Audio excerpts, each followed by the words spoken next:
الرحیم السلام علیکم دوستو، آج میں آپ کو کھپولو پیلس یا جس کو یبگو پیلس کہا جاتا ہے ادھر کی سیر کرانے والا ہوں۔ یہ گلگت بلتستان میں پائے جانے والے 3 اہم قلعوں میں سے ایک ہے۔ قلعہ اور یہ کیسل میں تھوڑا فرق ہے، یہ اس سینس میں کہ کیسل رہائشی جگہ ہوتی ہے جبکہ قلعہ یا فورٹ حفاظتی ہوتا ہے۔ یہ ایک رہائشی پیلس ہے، اس لیے اس کو کھپولو فورٹ یا کھپولو پیلس کہا گیا ہے۔ اور یہ سمجھو کہ ایک رسپی کی ایک سب کمپنی ہے جس نے اس کو رینوویٹ کیا ہے اور اپنی اصلی حالت میں بحال کیا ہے، اس کو بھی شگر فورٹ کو بھی۔ اب یہ ایک سرینا ہوٹل کی برانچ کے طور پر استعمال ہوتا ہے۔ اس کا کچھ پورشن عوام کے لیے یا وزٹرز کے لیے اوپن رکھا جاتا ہے، جبکہ باقی حصہ ہوٹل میں تبدیل کر کے اس سے انکم بھی جنریٹ کی جاتی ہے۔ تو یہ ایک بڑا شاندار پیلس ہے، خوبصورتی میں اس کا مقابلہ نہیں ہے، اور یہ مین انٹرنس ہے۔ مزے کی بات یہ ہے کہ گراؤنڈ فلور میں جانے کا راستہ ہی نہیں ہے یہاں سے۔ ادھر سے آپ لیفٹ اور رائٹ دونوں سائڈ سے اوپر چڑھ کے ایک بالکونی میں آتے ہیں، اور اس بالکونی پہ چڑھنے کے بعد آپ چاہیں تو نیچے گراؤنڈ کے نظارے کر سکتے ہیں۔ یہ بالکونی ہے جس میں فرش بھی لکڑی کا ہے، اور یہ چبوترا سا بنا ہوا ہے جہاں سے آپ نیچے دیکھ سکتے ہیں، اور یہاں سے آپ پہلی منزل پہ داخل ہو سکتے ہیں۔ تو یہ جو سامنے یہ بھی ہوٹل بنایا گیا ہے ساتھ میں، یعنی لوگ رہنا چاہتے ہیں ان کے لیے ریزیڈینشل ایریا مقرر ہے۔ اندر جب داخل ہوتے ہیں آپ اس کی مین انٹرنس پہ، تو اس کے چاروں طرف الگ الگ 4 پورشنز ہیں جس میں کوکنگ یہ وہ سب کے انتظامات ہیں۔ کہا یہ جاتا ہے کہ شروع میں جب یہ پیلس تھا تو ایک ہی کمرہ تھا، بعد میں ہر گاؤں کے افراد جو اس وقت کے کھپولو کے 4 بڑے گاؤں تھے، ادھر کے لوگوں نے اپنے لیے راجا کے حکم پر ایک ایک کمرہ بنایا، اسی میں کوکنگ یہ وہ کرنے کا انتظام تھا۔ تو اسی لیے جو مین دربار رکھنے والی جگہ تھی اس کے چاروں طرف یہ علاقائی آپ کہہ سکتے ہیں کمرے ہیں۔ اور اب ہم اس پورشن میں پہنچے جو بالکل سنٹر کا ایریا ہے، یہ اسی کے 4 طرف کمرے ہیں۔ اوپر والی منزل پر 2 منزلوں تک جانے کی اجازت ہے، آخری جو منزل ہے وہ سمجھو گیسٹ رومز ہیں، اور وہ کرائے پہ دستیاب ہیں۔ ابھی ہوٹل کے طور پر ان کو استعمال کیا جاتا ہے، اس لیے عام وزٹر ادھر نہیں جا سکتے۔ اب میں آپ کو ایک ایک پورشن میں اندر لے جا کے دکھانے کی کوشش کروں گا، یہاں کتنے تنگ سے راستے ہیں اور اندر یہ انٹرنسز ہیں۔ یہ سمجھو ایک گاؤں کا علاقہ کمرہ ہے جس کے ساتھ تقریباً تمام لوازمات بھی ہیں۔ یہاں کچھ زیورات بھی ہیں جو لوگ جب آتے تھے راجا کے دربار میں تو ان کے لیے تحفے تحائف لاتے تھے، ان کو شاید کچھ کو پریزرو کیا گیا ہے۔ اب یہ دوسری طرف ہم جا رہے ہیں، دوسرے پورشن پہ، یہ ان کا ریزیڈینشل یا سمجھو کہ ایک خاص علاقے کا وہ ہے۔ اور یہاں کچھ تحریریں ہیں، ان میں سے کچھ فارسی ہیں، کچھ اشعار کی شکل میں ہیں، کچھ نثر کی شکل میں، ہاتھ سے لکھی ہوئی، اس لیے ان کو سمجھنا تھوڑا سا مشکل ہم جیسوں کے لیے ہو جاتا ہے۔ اور پھر یہاں پر یہ مختلف طرح کے چراغ ہیں تیل سے جلنے والے، اور اس میں جدید ترین اس زمانے کے حساب سے نیچے لالٹین بھی رکھی ہوئی ہے، اور حقہ ہے، چلم جس کو کہا جاتا ہے، اس کی کچھ اقسام رکھی گئی ہیں۔ تو بادشاہ کے راجا کے دربار میں مخصوص لوگوں کو یہ عیاشیاں بھی نصیب تھیں کہ وہ روشنی بھی کر سکتے تھے، اپنے لیے چلم یا حقہ کا استعمال بھی کر سکتے تھے۔ بالکل گھپ اندھیرا تھا، بعض جگہوں پر تو ہمیں کچھ بھی دکھائی نہیں دیا اندر، تو ویڈیوگرافی تو دور کی بات تھی۔ یہاں سے اب ہم اوپر جا رہے ہیں دوسری منزل پر، اور اس کی سیڑھیوں کا آپ حال دیکھ سکتے ہیں، گھس گئی ہیں، اور اتنا رش ہوتا ہے یہاں پر مسلسل کہ یہاں تفصیل سے اپنی مرضی کی ویڈیو بنانا تقریباً ناممکن ہے۔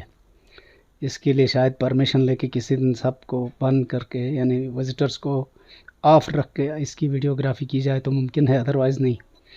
یہ ایک پتھر کا بنا ہوا برتن ہے، جو ایسے برتن کھپولو کا علاقہ ہی ہے، اسی گانچے ڈسٹرکٹ کا آگے چھوربٹ، وہاں ایک نرم سا پتھر پایا جاتا ہے، اس سے بنتے ہیں۔ یہ گلگت بلتستان میں بہت زیادہ استعمال ہونے والا یہ برتنوں کا سیٹ ہوتا ہے۔